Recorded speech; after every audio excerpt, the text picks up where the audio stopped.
Jones is visiting one of the laboratories at the City Health Department. His brother Frank has recently taken a position as a bacteriologist with the department. Ted seems to be having a little trouble. Can't you get it focused on the field, Ted?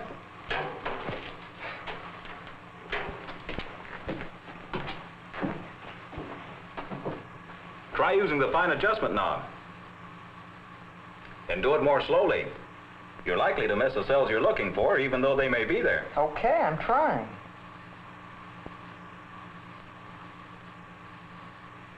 Say, here they are.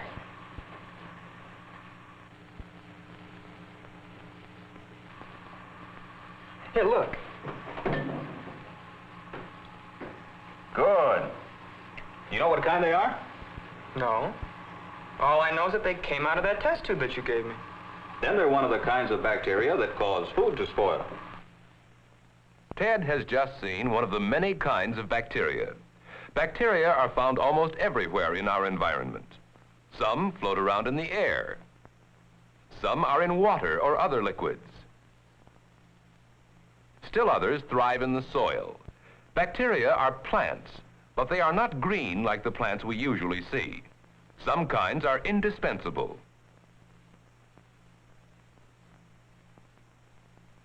For example, countless bacteria are at work in this clover field.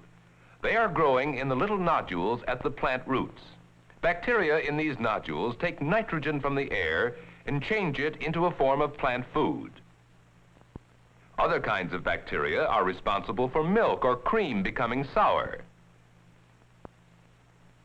the development of flavor and other qualities in cheese, and the disintegration of dead plants and animals. In fact, the effects of bacteria are so important that life as we know it would be impossible without them. Most bacteria are friends of man. Some even produce chemicals called antibiotics that are used to help fight different diseases.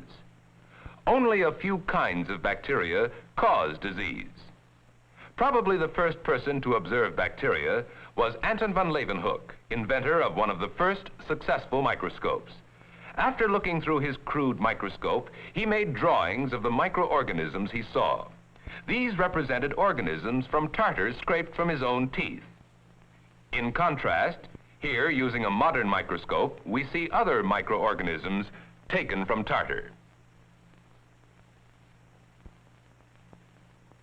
After the time of Leeuwenhoek, generations were to pass before another achievement of great importance would be made in the study of bacteria.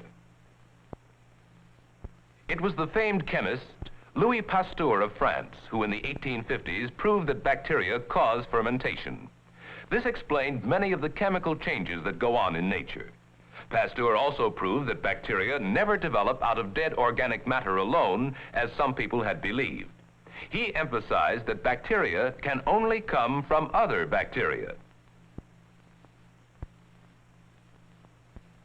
Soon afterward, it was found that bacteria can spread disease from a sick animal to a healthy animal. But this discovery was made by Koch, a German contemporary of Pasteur. This discovery is the basis of the germ theory of disease.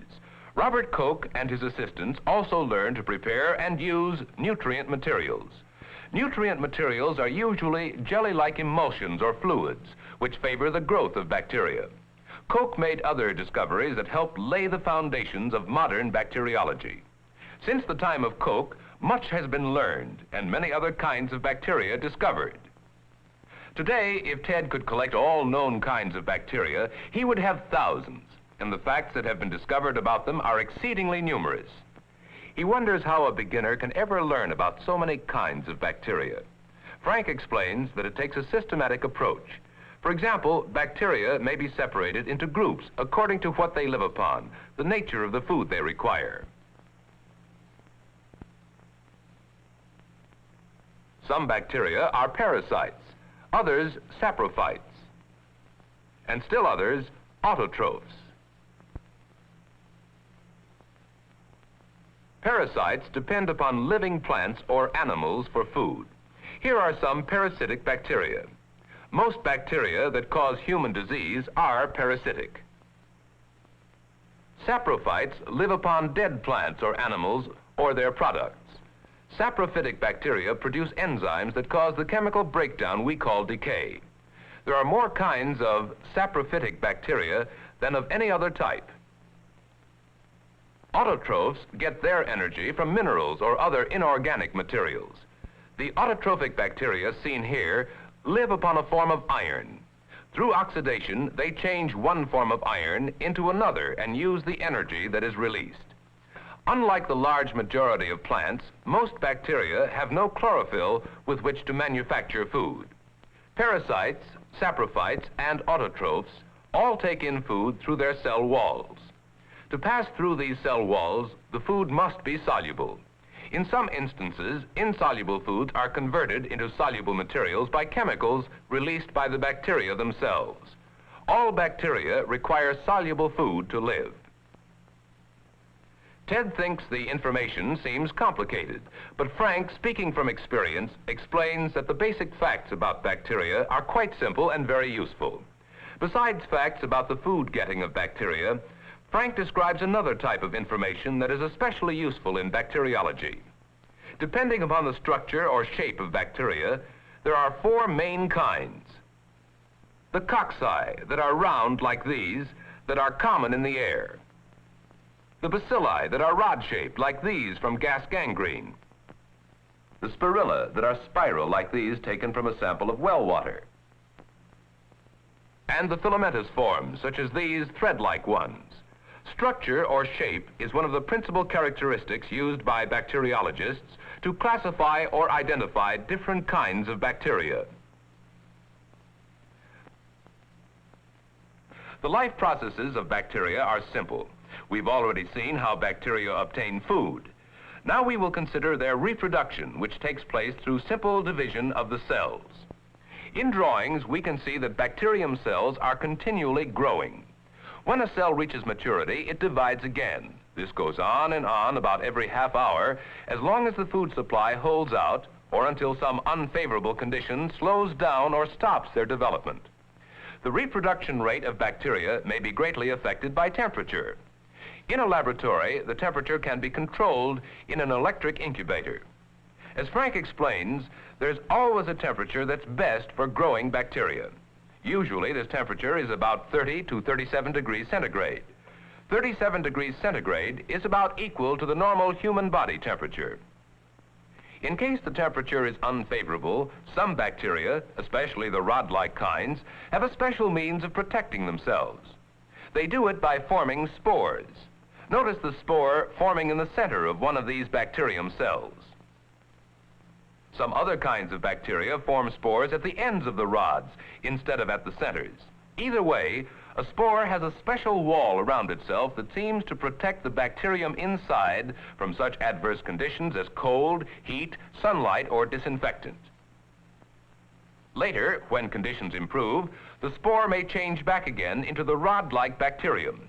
Not many disease-producing bacteria go through a spore form.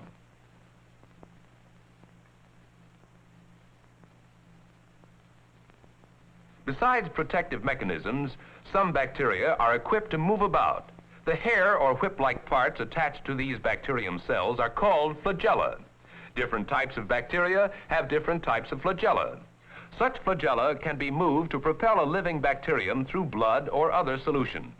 Not all bacteria have such means of locomotion.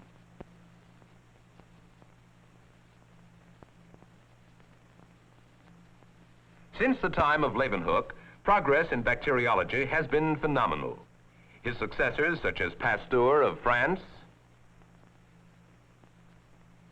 and Koch of Germany, have made discoveries and invented techniques indispensable in successfully preparing nutrient materials, growing cultures, and subjecting the cultures to tests that help identify and classify bacteria.